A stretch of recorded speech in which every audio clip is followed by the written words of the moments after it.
ಪ್ರಿಯರಾದವರೇ, ಹೇಗಿದ್ದೀರಾ? ಚೆನ್ನಾಗಿದ್ದೀರಾ? ಈ ದಿನ ಹೇಗಿದೆ? ಮುಂಜಾನೆ ಎದ್ದು ದೇವರೊಂದಿಗೆ ಮಾತನಾಡಿದ್ದೀರಾ? ಸತ್ಯವೇದವನ್ನು ಓದಿದ್ದೀರಾ? ಪ್ರಾರ್ಥನೆ ಮಾಡಿದ್ದೀರಾ? ದೇವರು ಸಂಗಡ ಇದ್ದರೆ ಯಾವಾಗಲೂ ಸಂತೋಷವೇ. ಸರಿ, ಕಷ್ಟಗಳು ಸಮಸ್ಯೆಗಳು ಬರುತ್ತವೆ, ಆದರೆ ಅದರ ಮಧ್ಯದಲ್ಲಿ ನೀವು ಸಂತೋಷವಾಗಿ ಧೈರ್ಯವಾಗಿರಬೇಕು ಅಂದರೆ ಯೇಸುವಿನ ಕೈಯನ್ನು ಹಿಡಿದುಕೊಂಡು ನಡೆಯುವಂಥ ಅನುಭವದಲ್ಲಿ ನೀವು ನೆಲೆಗೊಂಡಿರಬೇಕು. ಅದಕ್ಕೆ ಮುಂಜಾನೆ ಎದ್ದು ಪ್ರಾರ್ಥಿಸಬೇಕು, ವಾಕ್ಯವನ್ನು ಧ್ಯಾನಿಸಬೇಕು. ಈ ಸ್ಥಳ ಹೇಗಿದೆ? ಸುಂದರವಾಗಿದೆ ಅಲ್ಲ? ಸಮುದ್ರ ತೀರ, ಮೀನು ಹಿಡಿಯುವಂಥ ಮೀನುಗಾರರು ಇಲ್ಲಿ ಕೆಲಸ ಮಾಡುತ್ತಾ ಇದ್ದಾರೆ. ಒಂದು ದೋಣಿಯಲ್ಲಿ ಕುಳಿತು ನಿಮ್ಮೊಟ್ಟಿಗೆ ಮಾತನಾಡಲು ಅವಕಾಶ ಕೊಟ್ಟರು. ಸರಿ, ಇಂದು ದೇವರು ನಿಮಗಾಗಿ ಆ ವಾಕ್ಯವನ್ನು ಇಟ್ಟಿದ್ದಾರೆ ಅಂದರೆ ಯೆಹೋಶುವ 3ನೇ ಅಧ್ಯಾಯ 7ನೇ ವಾಕ್ಯ. ನಾನು ಇಂದಿನಿಂದ ನಿನ್ನನ್ನು ಇಸ್ರಾಯೇಲ್ಯರೆಲ್ಲರ ಮುಂದೆ ಘನಪಡಿಸುವೆನು. ದೇವರು ಹೇಳುತ್ತಾರೆ, ನಿನ್ನನ್ನು ನಾನು ಘನಪಡಿಸುವೆನು. ನನ್ನ ಮಗನೇ, ನಿನ್ನನ್ನು ಘನಪಡಿಸುವೆನು. ನನ್ನ ಮಗಳೇ, ನಿನ್ನನ್ನು ಘನಪಡಿಸುವೆನು. ಅವರ ಮುಂದೆಯೇ ಅಂದರೆ ನಿಮ್ಮ ಸುತ್ತಲೂ ಇದ್ದಾರಲ್ಲವ, ನೀವು ವಾಸಿಸುವ ಸ್ಥಳದಲ್ಲಿ, ಕೆಲಸ ಮಾಡುವಲ್ಲಿ, ಬಿಸ್ನೆಸ್ ಮಾಡುವಲ್ಲಿ, ಸೇವೆ ಮಾಡುವಲ್ಲಿ ನೀವು ಯೇಸುವನ್ನು ಸ್ವೀಕರಿಸಿ ಹಿಂಬಾಲಿಸುತ್ತಾ ಇರುವುದರಿಂದ ಕೆಲವರು ಅಲ್ಪವಾಗಿ ಮಾತನಾಡುತ್ತಾರಲ್ಲ, ನೀವು ಪ್ರಾರ್ಥಿಸುವುದರಿಂದ ಪರಿಹಾಸ್ಯ ಮಾಡುತ್ತಾರಲ್ಲ, ನೀವು ದೇವರನ್ನು ಹಿಂಬಾಲಿಸುವುದರಿಂದ ಅಲ್ಪವಾಗಿ ಮಾತನಾಡುತ್ತಾ ಇದ್ದಾರಲ್ಲ, ನಿಮ್ಮನ್ನು ಅಲ್ಪವಾಗಿ ಮಾತನಾಡುವಂಥ, ಗೇಲಿ ಮಾಡಿ ಪರಿಹಾಸ್ಯ ಮಾಡುವಂಥ ಜನರ ಮುಂದೆಯೇ ನಿಮ್ಮನ್ನು ಘನಪಡಿಸುತ್ತೇನೆ ಎಂದು ದೇವರು ಹೇಳುತ್ತಾರೆ. ಈ ವಾಕ್ಯವನ್ನು ನೋಡುವಾಗ ನನ್ನ ಜೀವನ ನನಗೆ ನೆನಪಿಗೆ ಬರುತ್ತಿದೆ. ನಾನು ಮರಣದ ಹಾಸಿಗೆಯಲ್ಲಿ ಸಾಯುವಂತೆ ಬಿದ್ದಿದ್ದಾಗ ಯೇಸು ನನ್ನನ್ನು ಗುಣ ಮಾಡಿದನು. ನನ್ನ ಹೃದಯ ಉಬ್ಬಿಕೊಂಡಿತ್ತು, ಬಲಗಾಲು ನಿಷ್ಕ್ರಿಯವಾಗಿತ್ತು. ಹುಡುಕಿ ಬಂದು ನನ್ನನ್ನು ಗುಣ ಮಾಡಿ ಹೊಸ ಜೀವಿತವನ್ನು ಕೊಟ್ಟರು. ಅದರ ನಂತರ ಯೇಸು ಎಂಥವನೆಂಬುದಾಗಿ ಅರಿತುಕೊಳ್ಳುವಂತೆ ಸತ್ಯವೇದವನ್ನು ತೆಗೆದುಕೊಂಡು ಓದಿದೆ. ಸೇವೆಗೆ ಕರೆದರು, ಸೇವೆಗೆ ಬಂದೆನು.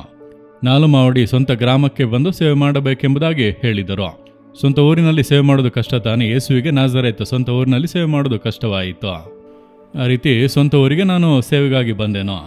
ನನ್ನ ಬಂಧು ಬಳಗ ನೆಂಟರು ಎಲ್ಲರೂ ಕೂಡ ಹಿಂದೂಗಳು. ನಾನು ಹಿಂದೂ ಕುಟುಂಬದಿಂದ ಬಂದದ್ದು. ಅವರೆಲ್ಲ ಬರುವರು. ನಾನಾಗ ಯವನಸ್ಥನು. ಅವರು, ಏನು ನೀನು ಊರೂರು ಪ್ರಸಂಗ ಮಾಡುತ್ತಾ ಅಲೆಯುತ್ತಾ ಇದ್ದೀಯಾ? ಸರಿ, ಯೇಸು ನಿನಗೆ ಒಳ್ಳೆಯದನ್ನು ಮಾಡಿದರೆ ಅದು ನಿನ್ನಲ್ಲೇ ಇಟ್ಟುಕೋ. ನೀನು ಕೆಲಸ ಮಾಡಿ ಹಣ ಸಂಪಾದನೆ ಮಾಡಬಹುದಲ್ಲವ? ಆ ರೀತಿ ಬರುವಂಥ ಎಲ್ಲರೂ ಕೂಡ ಹಾಗೆ ಮಾತನಾಡುವರು. ಯಾಕೆಂದರೆ ಅವರಿಗೆ ಯೇಸುವಿನ ಕುರಿತಾಗಿ ತಿಳಿಯೋದು ಅಜ್ಞಾನ. ನನಗೆ ಯೇಸು ಅದ್ಭುತ ಮಾಡಿದ್ದಾನೆ, ಹೊಸ ಒಂದು ಜೀವಿತವನ್ನು ಕೊಟ್ಟಿದ್ದಾನೆ, ಅದೆಲ್ಲ ಹೇಳಿದರೂ ಅವರಿಗೆ ತಿಳಿಯೋದು. ಅವರಿಗೆ ಧರ್ಮದ ವೈರಾಗ್ಯ, ಜಾತಿಯ ವೈರಾಗ್ಯ, ಜನಾಂಗದ ವೈರಾಗ್ಯ ಅದರಲ್ಲೇ ಇದ್ದರು. ಹಾಗಾಗಿ ನೀನು ಊರೂರು ಅಲೆಯುತ್ತಾ ಇದೆಯಾ ಎಂಬುದಾಗೆಲ್ಲ ಮಾತನಾಡುವರು. ಹಾಗಾಗಿ ಯಾರಾದರೂ ಸ್ವಂತದವರು ಬಂದರೆ ನಾನು ಮನೆಯ ಹಿಂಬಾಗಿಲಿನಿಂದ ಹೋಗಿಬಿಡುತ್ತಿದ್ದೆ. ಸ್ವಂತದವರ ಯಾವುದೇ ವಿವಾಹ ಶುಭ ಕಾರ್ಯಗಳಿಗೆ ನಾನು ಹೋಗುತ್ತಾ ಇರಲಿಲ್ಲ. ಹೋದರೆ ಏನು ಮಾಡುತ್ತಿದ್ದೀಯಾ? ಕೆಲಸ ಮಾಡಬಹುದಲ್ಲ, ಯಾಕೆ ಧರ್ಮದ ಪ್ರಚಾರ ಮಾಡಿಕೊಂಡು ಅಲೆಯುತ್ತಾ ಇದ್ದೀಯಾ? ಆ ರೀತಿಯಾಗಿ ಅಲ್ಪವಾಗಿ ಅವರು ಮಾತನಾಡುವರು, ಹೀನಾಯವಾಗಿ ಮಾತನಾಡುವರು. ಅವರಿಗೆ ಏನೆಂಬುದಾಗಿ ತಿಳಿಯೋದು. ಆದ್ದರಿಂದ ಅವರ ಮಧ್ಯದಲ್ಲಿ ನಾನು ಕಷ್ಟಪಡುವಂಥ ಒಂದು ಅನುಭವದಲ್ಲಿ ಇದ್ದೆನೋ. ಅದನ್ನೆಲ್ಲ ಸಹಿಸಿಕೊಂಡು ನಾನು ಸೇವೆ ಮಾಡಲು ಆರಂಭಿಸಿದೆ. ಒಂದು ಸ್ಟೇಜ್ ಬಂದಿತ್ತು. ದೇವರು ಸೇವೆಯನ್ನು ಆಶೀರ್ವದಿಸಿದರು, ಉನ್ನತಕ್ಕೇರಿಸಿದರು, ಘನಪಡಿಸಿದರು. ಅದರ ನಂತರ ನೋಡಿರಿ, ಸ್ವಲ್ಪ ಕಾಲವಾದ ಮೇಲೆ ಅದೇ ಜನರು, ನೀನು ಎಲ್ಲೆಲ್ಲೋ ಹೋಗುತ್ತಾ ಇದೆಯಾ, ನಮ್ಮ ಮನೆಯೂ ಕೂಡ ಒಂದು ದಿನ ಬಂದು ನಮ್ಮನ್ನು ಆಶೀರ್ವದಿಸು, ಒಂದು ದಿನ ನಮ್ಮ ಮನೆಗೂ ಬಂದು ಆಶೀರ್ವದಿಸು ಎಂಬುದಾಗಿ ಕರೆಯುವುದಕ್ಕೆ ಆರಂಭಿಸಿದರು. ಯಾರು ಅಲ್ಪವಾಗಿ ಮಾತನಾಡಿದರೋ, ಪರಿಹಾಸ್ಯ ಮಾಡಿದರೋ ಅವರ ಮುಂದೆಯೇ ಕರ್ತನು ಘನಪಡಿಸಿದನು. ಈಗ ಅವರು ದೇವರು ಮಾಡುತ್ತಿರುವಂಥ ಅದ್ಭುತಗಳನ್ನೆಲ್ಲ ನೋಡುತ್ತಾ ಇದ್ದಾರಾ? ಈಗ ಅವರು, ನೀವು ನಮ್ಮ ಮನೆಗೆ ಬಂದರೆ ಒಂದು ಆಶೀರ್ವಾದ. ಅವರ ಮನೆಯಲ್ಲಿ ಶುಭ ಕಾರ್ಯಗಳು, ವಿವಾಹ ಕಾರ್ಯಗಳಿಗೆ ಕರೆಯುತ್ತಾರೆ. ಅವರು ಹಿಂದೂಗಳ ರೀತಿಯಲ್ಲಿ ಎಲ್ಲವನ್ನು ಮಾಡುತ್ತಾರೆ. ಆದರೂ ನೀನು ಬಂದು ಮಕ್ಕಳನ್ನು ಆಶೀರ್ವದಿಸಬೇಕು. ಆ ರೀತಿಯಾಗಿ ಕೈಯಿಟ್ಟು ಆಶೀರ್ವದಿಸು ಎಂಬುದಾಗಿ ಹೇಳುವರು. ಯಾರ ಮುಂದೆ ನಾನು ಅಲ್ಪವಾಗಿ ಮಾತನಾಡಲ್ಪಟ್ಟೆನೋ, ಹೀನೈಸಲ್ಪಟ್ಟೆನೋ ಅವರ ಮುಂದೆಯೇ ದೇವರು ನನ್ನನ್ನು ಘನಪಡಿಸಿದರು. ದೇವರು ಹೇಳುತ್ತಾರೆ, ನಾನು ನಿನ್ನನ್ನು ಅವರ ಮುಂದೆ ಘನಪಡಿಸುವೆನು. ನೀವು ವಾಸಿಸುವಂಥ ಸ್ಥಳದಲ್ಲಿ, ಕೆಲಸ ಮಾಡುವಂಥ ಸ್ಥಳದಲ್ಲಿ ಎಲ್ಲಿ ನೀವು ಅಲ್ಪವಾಗಿ ಎಣಿಸಲ್ಪಡುತ್ತಾ ಇದ್ದೀರೋ ದೇವರು ಅಲ್ಲಿ ನಿಮ್ಮನ್ನು ಘನಪಡಿಸುತ್ತಾರೆ. ದೇವರು ನಿಮ್ಮೊಂದಿಗೆ ಇರುವುದನ್ನು ಪ್ರಕಟಿಸಿ ತೋರಿಸುವರು. ನೀವು ಸ್ತುತಿಸಿರಿ, ಸ್ತೋತ್ರ ಮಾಡಿರಿ, ಯೇಸುವಿನ ಪ್ರೀತಿಯನ್ನು, ಶಕ್ತಿಯನ್ನು ತೋರ್ಪಡಿಸುತ್ತಲೇ ಇರಿ.